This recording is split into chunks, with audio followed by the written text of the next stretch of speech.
Well, locals who lost loved ones to police violence are accusing officers this morning of misrepresenting our state's new policing laws. In just a few hours, they are speaking out about what they call a misinformation campaign.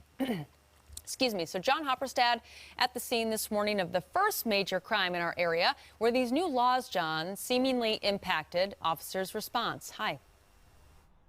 Hi, Liz. Yeah, and this happened here nearly 2 weeks ago in the South Hill area, this Kohl's parking lot. You can see there is still a memorial on the scene where a 16-year-old here was shot and killed while he was walking home from work. Again, in this Kohl's parking lot here near Puyallup. Now, the Washington Coalition for Police Accountability, it's a group of family members, lawmakers, advocates.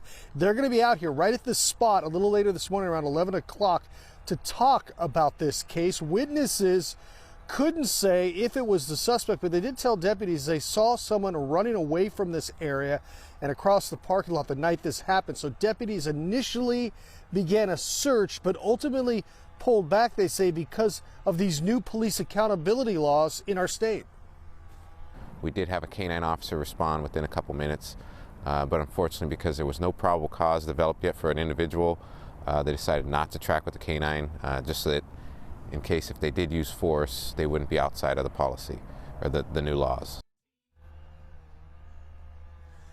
So prior to the new policing laws, police could use force to detain someone if they had reasonable suspicion.